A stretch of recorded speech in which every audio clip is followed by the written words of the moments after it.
Hey everybody, welcome back to the Spiral Podcast. Today is the podcast where I look at the top 5 games that I believe are going to be great for Saturday, and then I give my predictions on them. So let's get right into it. The first one I think is going to be a great game is BYU at Arizona State. So as we all know, BYU got handed its first loss last week, and they're looking to bounce back against Arizona State, who is by no means a bad team. They're a pretty solid team.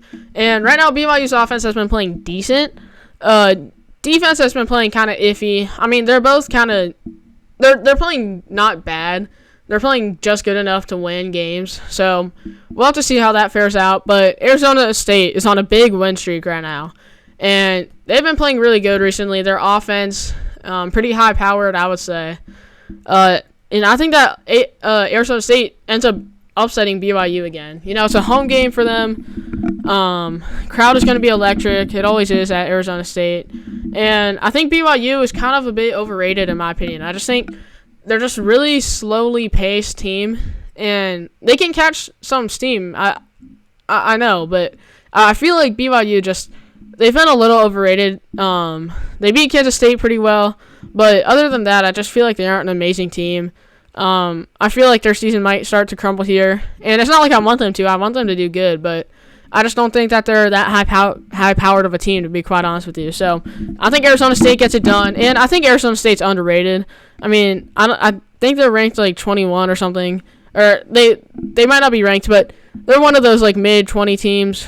And I think they can really shock BYU. So I got Arizona State winning this game. And then the second one I have is Penn State at Minnesota. So this game probably won't be talked about by most of the media just because it's Minnesota. Minnesota's unranked, and, you know, to most people it just seemed like an easy win for Penn State. But, you know, I think that Minnesota could have a chance to beat Penn State, like a legitimate shot, because if you watch Penn State's offense, their team is so one-dimensional on offense, it's insane. They have Tyler Warren, who is an amazing player, don't get me wrong, amazing player. But, I mean, he's not that good. I mean, he's really good. But the issue is that he's not that good once compared to he has to get the ball a lot. So, for him to be good, he has to get the ball a lot, and he does get the ball a lot, which is fine. But then what that means is that their offense is so one-dimensional that they just have a problem trying to get the ball down the field a lot. And I think Minnesota, they're not dumb. They know that their offense runs through him. And they're probably going to try and stop him as much as they can, try and prevent him from getting the big plays, from catching passes downfield. And that's going to be a hard thing to do. It's going to be hard to do. But if they can do that, then this game is not out of reach for Minnesota by any means. So Penn State offense, kind of iffy. Defense, on the other hand, is pretty good. Pretty solid, I would say. They're very sound.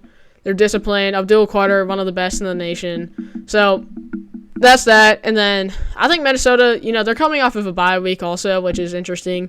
Any team that comes off of a bye week, having 2 weeks to prepare is such an advantage that isn't talked about a ton either. I think it could get interesting. Minnesota can score a lot of points.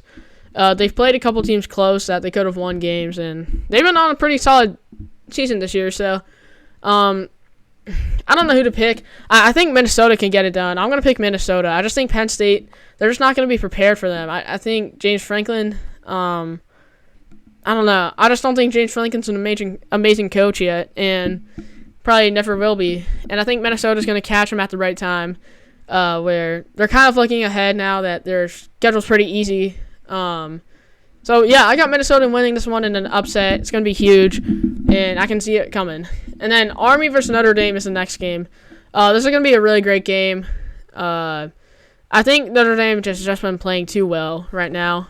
Their quarterback, really good at running the ball, pretty good at throwing the ball. Their defense is just really good, though. I mean, they can do a lot that will probably shut down Army.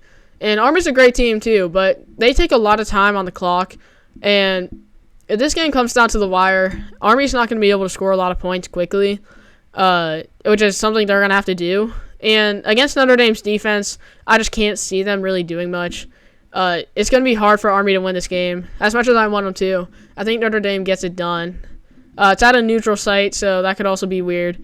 But at the end of the day, I think Notre Dame's just a better team. And Army hasn't had much practice this season against teams like Notre Dame. So it's probably going to catch them a lot by surprise more than it will catch Notre Dame by surprise. So unless Army can really pull out some tricks and mess up Notre Dame's defense, which I think they could, they can win. But I just think Notre Dame's going to be playing too good right now to lose. Fourth game I think is going to be great is Ole Miss at Florida. And this one could get interesting just because Florida's kind of been streaky.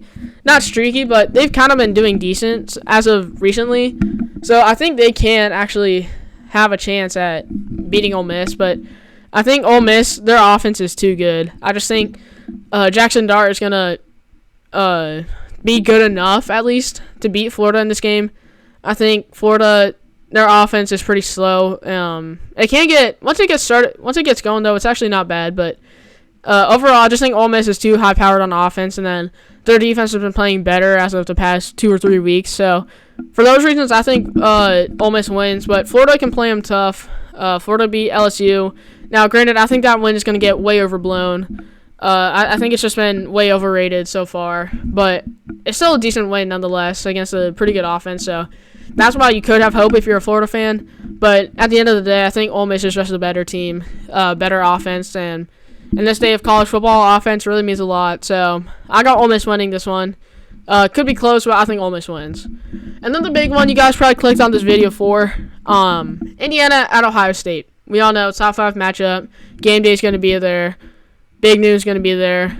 I mean, it's going to really just come down to who can play better defense and who can turn the ball over, who turns the ball over less, or who forces more turnovers. So, turnovers really impact everything.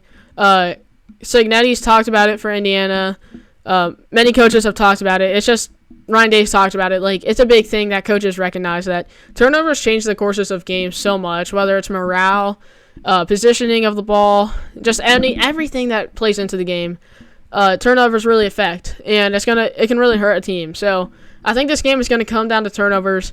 Both of these teams don't really turn the ball over a ton. I would say Ohio State turns it over a little more than Indiana, but either way, both of them are very sound. Try not to turn it over a lot. But I think something that people don't really realize is that Indiana, they're really good. They've been blowing out opponents, but they haven't played a team like Ohio State in a while.